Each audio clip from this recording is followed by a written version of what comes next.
tonight's topic is on SRS, in part because of the tax season, right? So everyone's thinking, "Aya, why I pay so much tax?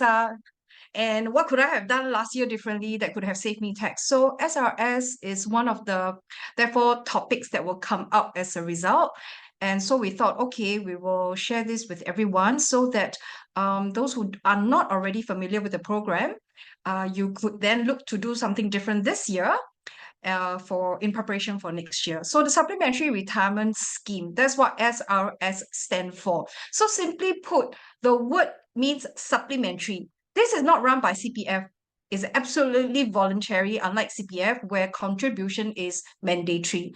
So in this case, because it's voluntary in nature, there are a couple of things then you need to do. First and foremost, you need to open up an account. We will go through that later.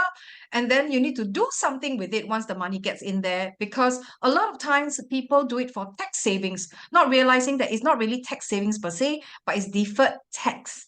There are a couple of things you do need to do in order to really enjoy tax savings. Okay, so we're going to deep dive into that today.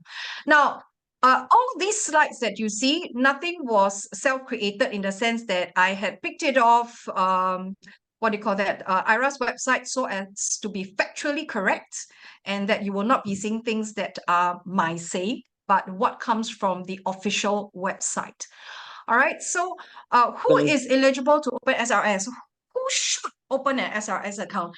Any Singapore citizen or PR, even foreigners, can open an SRS account, so long as you meet the 6 criteria below, or rather the first 3 largely. That means you have to be 18 years and above, you must not be an undischarged bankrupt, and that, of course, you must be of sound mind, able to handle your own affairs. The other thing is number 4, you must not already have an SRS account. Now, over SRS account, the whole scheme was started actually in 2001. So it's been running for the last 23 years. And in the early days, there was a trend where people would just open up an account, put $50 in there, or some even put $10, just so that they could kickstart the account. But because people were not really very understanding of what this whole scheme is about, they've just kind of left it there like that. Now, because we are kind of now progressed to 3, I would say 3 phases of SRS. When SRS was first launched in 2001, the retirement age at that point was 55. Therefore, whoever created an SRS account, you could start making your first withdrawal at age 55. Then, as we moved our retirement age to age 62, those who opened the SRS account from there on, the age is 62 before you can start withdrawing without penalty, the first withdrawal. Because remember, this is about retirement. It's not for you to have early retirement. It's very much in line with the retirement age. So by the time you stop working, so official age, retirement age 62, that's why for a long time it was 62 until about 2 years ago when we inched our age to 63. That is where all new SRS account from then on is age 63. So if today after the session you feel like, hey, you know what, I never knew this existed, I think it makes a lot of sense, I'm going to do it. When you open the account, the first time you can actually make your withdrawal is when you turn 63. Not the year you turn 63, but after you turn 63. Okay, so the day that you turn 63 there on, that's where you can make your first withdrawal, but you do need to plan your withdrawal in order to really enjoy tax savings or tax-free. Now, it is an offense if we already have an SRS account to open a second SRS account. So if you vaguely remember that you have ever had an SRS account, the key is don't start one until you go check. Is it suspended? Is it still because it's been dormant, so it's been suspended, right? Because if you do have an existing account, then what you need to do is you need to transfer an account if you want to open with a second provider. Otherwise, it's an offense to have 2. Then the final thing, of course, is does not previously had an SRS account with the same or another provider, and it has not been with all the monies in the account had been withdrawn. Meaning to say, if a person had opened an account before, and along the way, because of medical grounds, were able to withdraw everything from SRS because there are certain conditions, right, that they do allow. We'll come to that shortly. Then and the person is well. 5 years on, the person decides to open another account. This is where if you have not previously had an account, you can do so. But otherwise, always check that there is no dormant account, no active account before you open with a provider. Otherwise, it is an offense because you can have only one SRS account at any one point in time. So how does this work? SRS contributions, for it to be taken account as tax savings the following year, like this year's, while we are filing tax for YA 2024, is based on what we have done by between 1st Jan and 31st December 2003. If we have made contributions towards the SRS account during the last 12 months, I mean the previous calendar year 12 months, then this is the year while we are filing tax, you would see that under our tax relief, it is automatically populated that you have an SRS relief, tax relief. It is one of the more meaty, I would say, tax reliefs that you can have if you're not a working mother, because working mothers generally have very big tax reliefs. But otherwise, CPF contribution is another big one. And the third one is actually SRS because of the amount. As you can see here, let me see if I can draw here. Can I? I can't. Okay. So as you can see from the bottom, that the yearly contribution that a Singaporean or PR can make is 15,300. For a foreigner, it is 35,700. Okay, it's 15,300. That's our maximum. So what you could do is it doesn't have to be 15,300. You could put any amount up to 15,300. And if you try to put in more, basically, it will just be capped lah. You can't. Now, for whatever amount or contribution that you make towards this, that is the amount that you will see in your tax relief the following year under tax relief. Okay, so in this case, Mr. Tan, he put in 12,000 with his SRS operator by 31st December of the year. The next year, then he will see a tax relief of 12,000 automatically in his tax IRAS tax what do you call that statement. Okay, now everyone has some personal tax relief of up to 80,000. Working mothers usually would cross this line, but for singles or for men, usually not as much. And that's where SRS can become powerful. For working mothers that already hit the 80,000 because of their other tax reliefs, SRS will not help save tax, but it will just help supplement their future retirement savings if they wish to stash aside monies. Okay, so the key thing to note for SRS is don't wait until 31st of December to do it, because it will take at about 2 days typically for it to capture. So ideally, do it before 30th. And if you really have to do it last minute, right, make sure you go to the bank and do it so that it's captured. But then again, they may tell you it may or may not be captured because it goes through the system. So my best advice to you is do it before 30th December to be very sure. Now, this is where the amount of tax relief, although it's gone up, there's a cap.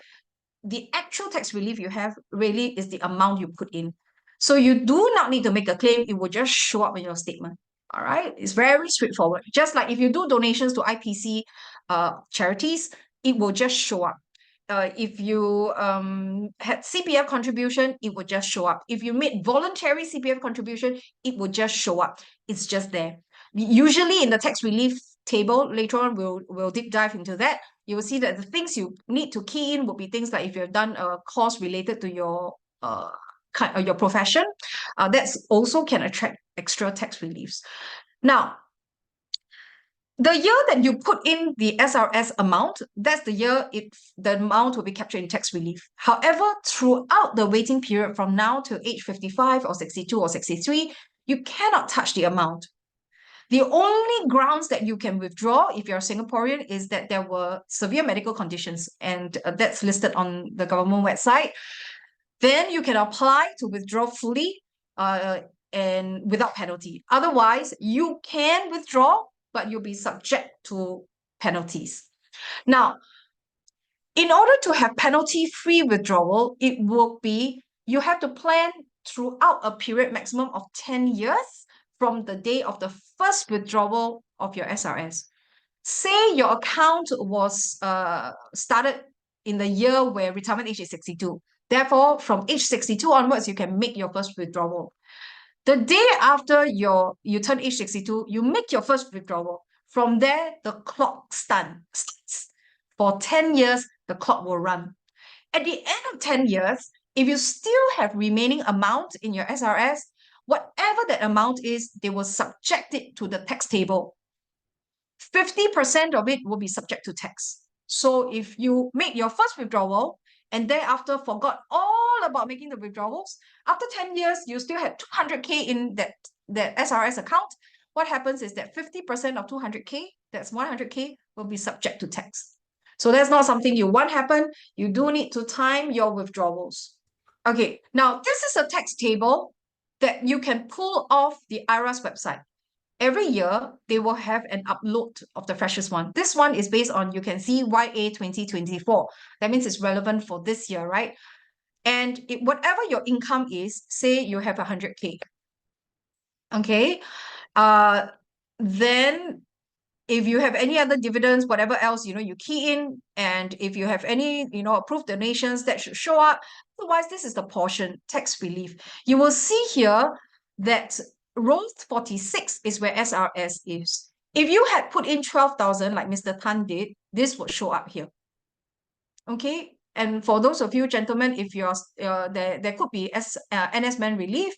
If not, the default would be earned income relief for those of us who are working, where there could be spouse relief, whatever, all of these will be in that way auto. What is not auto could be parent relief, grandparent relief, handicapped brother, sister relief. CPF, most of you who are working, it will be populated. Those of you who are self-employed, once you've contributed, it will also show up there.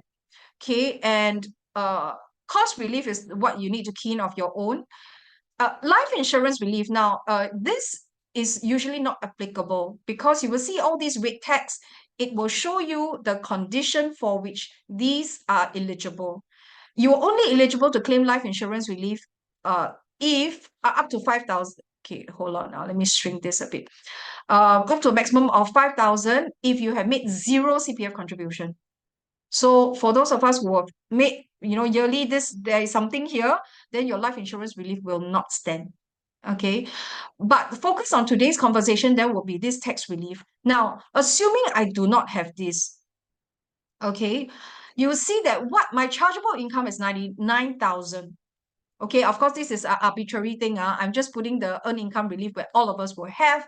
Then whatever all these numbers are, the fact is, if I don't have any other thing and I only have this 1,000 personal relief, my chargeable income from 100,000, chargeable income is now 99, which means my tax payable on chargeable income of 99 is 5,535. Where did this number come from? This chargeable number come from here. This is the tax table. So if I find that after 10 years, I still have 200K left, then the first 160K I'm subject to, 100K, 50% is taxable. So it's 100K. So 100K will fall into this bracket. The first 80,000, I need to pay 3,350. The next 20,000, I need to pay 11.5%. That's 2003. So all in the tax payable, if I forgot to withdraw and I have the full 200K left in my SRS at the end of 10 years, I will be then taxed at 5,650. Oh, yeah, correct. 5,650. Okay, so this is how the tax table works. Basically, 50% every year of whatever you withdraw from SRS is taxable. Now, what if you're still working at 62 and you make your first withdrawal? Say you have an income of 50K, or okay, say 5,000, you start to earn half. You have 60,000 a year and you withdraw 10,000. So what will happen is this, the 10,000, 50% is taxable. That's 5,000. That 5,000 will be added to your income of 60,000, 65,000, and that's where this line will apply. Okay, so whatever the case is, 50% is subject to tax. So there are people who then say, I will not withdraw until I stop working. Or if I'm earning very little that year, then I will start withdrawing. If you're not working, you can see from our tax table, the first 20,000 is 0 tax, which means to say, because SRS is taxable at 50%, your first 40,000 every year, 40,000 every year is zero tax. Because 50% of 40,000 is 20,000, right? And according to our tax table, if it doesn't change by then, it is zero tax. And that's how a person over a lifetime, over 10 years, can be drawing out 40K a year at zero tax. That's 400K in total. Okay, following so far? So now, if I had put in SRS, the immediate tax savings is it would have reduced, okay, my taxable income, my chargeable income, and therefore my tax payable on chargeable income will have dropped. So you see here, without it, I would have had to pay 5,535. With it, if I go to the max, I would have dropped from 5,000, what was that? Sorry, 5,535. My tax will have fallen to 3,775. That's quite a bit, right? We're talking about almost $2,000 difference there. A year may not be a lot, but if you think about it in terms of us working for the 20, 30 years, that's a lot of money. So penalty free is on or after the statutory age. Right now, from July 2022, it's age 63. But it's relevant for whenever you had opened your account. So take note that it's taxable and that it will be based on 50% of whatever you withdraw. Now, as you can see, this added paragraph, as the tax benefits under SRS are given to incentivize savings for retirement, withdrawals made before the prescribed retirement age may result in penalties being imposed, except for the following circumstance: if there was passing on, medical grounds, bankruptcy, or in the case of a foreigner, that they are leaving Singapore, for example. Okay. Now, so as mentioned, at the end of the 10-year period, there is taxation. Whatever the SRS operator, whichever bank that is, will report 50% of whatever is balanced to IRAS. Okay. Who are your SRS operators? The three local banks: DBS, OCBC, UOB. You could open only one account at any one point in time with any of the three. And if you decide to pull out of one to create another one, then make sure to what you need to apply for is a transfer of SRS account. Okay, not to open a new account. Otherwise, it will be an offense, as we saw earlier. Now, withdrawal on a prescribed age, okay, this is a repeat. Remember that it grants 50% tax concession for withdrawals, okay? And such withdrawals do not attract penalty. Now, in the event there was terminal illness, then or the SRS member passed away, there will be no penalty, although the person hasn't reached 62 or 63. Okay, whichever the age may be when the person opened that account. Okay, otherwise, for every other SRS member, it is up to 40,000 that, it is, so to speak, tax-free. Okay, and it's over 10-year period, so make sure you schedule your drawdown. All right. Now, there are a few conceptions that people have, misconceptions. Number one, SRS is only for high-income earners. So this is where I visually, of course, if someone earns, say, 10K a month, 120, in this case, is an example of 130K annual income. The SRS contribution, as you can see, reduces the individual's taxable income from 100K to 84,700. That's where you find your tax bracket coming down as well. Okay, so it does make a difference on top of the personal release. Now, having said that, what if you didn't have that amount of income? If you had 40K, is this still worth the while? If you earn only 80K, is it still worth the while? Now, this is a table that I pull out of Money Owl, although they are not quite, in existence, so to speak. But the table remains that the contribution, if you see, there is a difference in terms of tax savings. Of course, in actual dollar, absolute dollar, if a person is earning less, the tax savings absolute dollar is less, naturally, right? But if you look at percentage, it's really in terms of what the person gets to save over a lifetime is really quite significant. Okay. Number two misconception, that we must choose between CPF, cash top-up, or SRS contribution. Remember, CPF scheme is to help us with our retirement. That's why it's something we can't touch till later, right? SRS is the same thing. It's meant to supplement. The difference is CPF is mandatory, SRS is voluntary. Now, the other voluntary CPF thing is we could every year make CPF cash top up and you can enjoy further tax relief from that.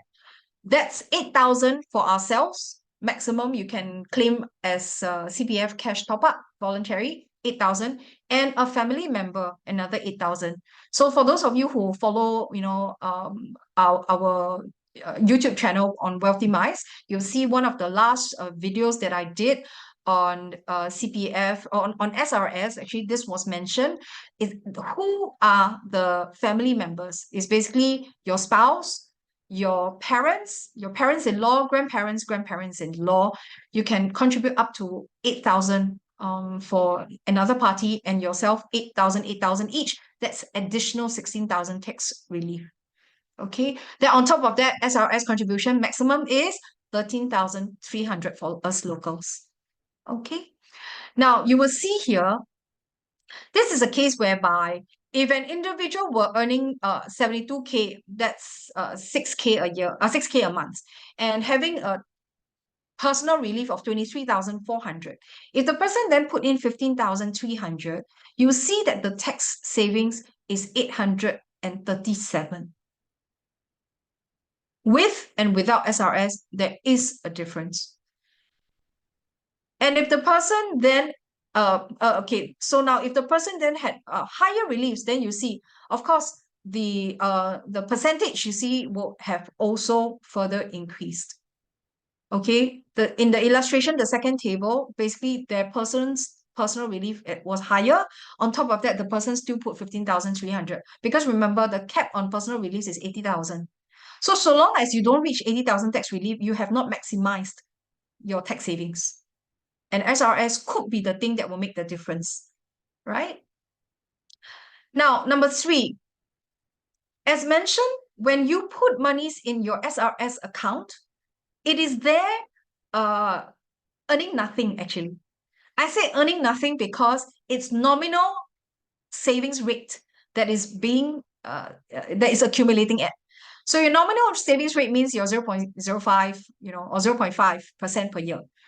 So if you're going to put money into SRS thinking that you're just saving tax, but doing nothing with your SRS account, just parking monies there, you don't want to think about it, you don't want to touch it, you don't want to do anything with it, and then you say that, yeah, anyway, there's nothing I can do, I just leave it there, I just want tax savings. Not true.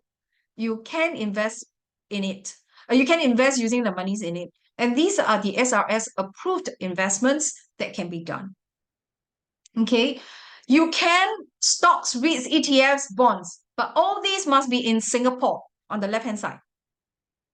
Okay, the Singapore stocks, Singapore REITs, or those on SGX. Okay, ETF, that will be your Nikko AM, STI, or your Straits Times index that you can do for the two ETFs. And Singapore savings bond, if you want to keep it risk-free, like in March the latest one, 10 years Singapore savings bond is still 3% per annum. So you could use that and earn the 3%, slightly over 3% per annum annualized, and just, park it there for the next 10 years. If you have a low risk tolerance. Otherwise, the only way to be invested overseas, for those of you who are savvy investors, you do, invest in US market, the only way you can get access to overseas market is through unit trusts. There is a list of approved, SRS approved unit trusts that you can put money in. Insurance products are also, that includes annuities, that includes a short-term savings plan. Like for instance, right now, NTUC Income has a 3-year savings plan at 4%. You can use SRS for that, but it needs to be bundled with another regular income product. Singlife has one that is for 2 years, 3.5 per annum right now. That's also falling under insurance product. You could do it too. But because SRS is locked up for long term, my suggestion to you would be, don't look at short-term products unless you are just wanting to hold it, like kind of, you want to have it back in the short term after, 2 years or 3 years because you are preparing to invest. Otherwise, What will make more sense is actually for you to park into annuities, which will then supplement your CPF life.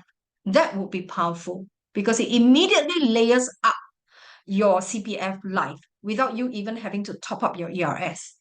Anyway, monies are sitting in your SRS. You can't touch it till you're 62, 63. And for those of you who got in on the scheme earlier, it will be 55. Now, the last thing you could do is actually fix the the banks do actually offer some fixed D products. It could be 1 year or so. They are SRS approved, but again, because these are meant to be SRS is a long-term saving scheme.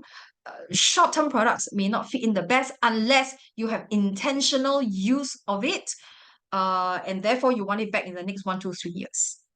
Okay, so do whatever it is, do something about it, because without you doing anything about it, your SRS monies are earning you nothing. Now, this is I extracted from Money Owl, and their source was the Ministry of Finance data. What are people doing with their SRS monies?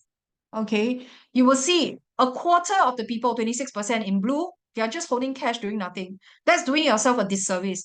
I do meet people who have 100K, 150K in the SRS sitting there doing nothing the last 10ish years or 8 years at least, right? And that's doing themselves a disservice because in the 8 years or 10 years, depending on how much you put every year, it could have been working harder for you. Okay, now you see that the biggest group actually is people are invested, okay, in SGX. Via SGX, it could be stocks, it could be REITs, it could be the STI index, right? And the cash and insurance products, that's where I want to just enhance with short-term investing or annuities. Those are typically churning you anything between 2.5% and 3.5% in the long annualized, right? So do it. Then there is that 11% that's doing unit trust. That's to have access out of to investments outside of Singapore. Now, you will see there's a 1% that's putting in fixed D and then 7% of others. I do not know what others comprise of, but if you go back to see what all of these are, you will see it could be SSB and bonds for that matter. All right. Now, of course, SSB rates haven't been all that high, but the last 2 months is still pretty good at about 3% annualized. In fact, slightly more than 3%. I think it was 3.04. That's actually higher than your CPF OA. So if there's nothing else you want to do, the least you could do is do that. All right. Now, in Money Owl, it also highlights these two plans, which I'm very familiar with because they are on my platform that I do a lot with clients. These are annuity plans. With SRS, it's a bit different. The insurers do not take on a regular premium because it is not compulsory that you contribute every year. You can decide that this year I want to put in 15,300. Come next year, for whatever reason, say you've got other reliefs and you don't need to make use of SRS relief, you decide to put in only 2,000 or you put in nothing, you're free to do so. So for SRS annuity products, in this case, Income Grow Retire Flex, as well as Manulife Retire Ready Plus, these plans will only take single premium. That means lump sum. You need to accumulate enough to do a one-off. But you see, the whole point is it guarantees you a monthly payout at retirement age, 65 in this case, although you can choose earlier or later, like at age 60 or 70. So then that's all customized depending on individuals. Okay, so now this is what I'm gonna do because Imin did request to say that like people may not know how to even start the SRS account. And so this is where I'm gonna just hop on to one of the bank sites. Okay, so in fact, you guys could be doing it now if you want to, but it's a very simple thing, right? Just like Google SRS DBS or SRS UOB, SRS OCBC, you will see that SRS account, you can actually create one online. So why would people choose? Is there any difference when you choose DBS, UOB, or OCBC? Technically speaking, no, because this scheme is actually the rules are governed by MOF, right? So it's the same across the board. Sometimes why a person would choose one bank over the other is because it depends on which is your dominant banker. So if most of your money is for DBS, it's just easier if you had an SRS account with DBS, because then you can just transfer monies from your savings account to DBS SRS account. And then, from there, it just makes it easy for you to contribute. Okay, same thing for UOB, same thing for OCBC. But otherwise, there's no, so to speak, unique thing lah. Okay, so you will see here that all you need to do is create. You see, you can log in now, or if you're not yet one, then you could get started. And once you key in, you will be able to,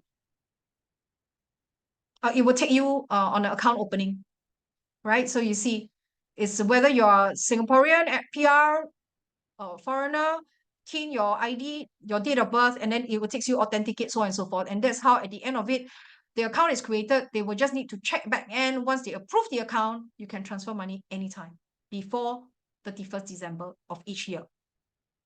Okay, so it's as simple as that. I think at this point, I will just stop and see if you all have any questions.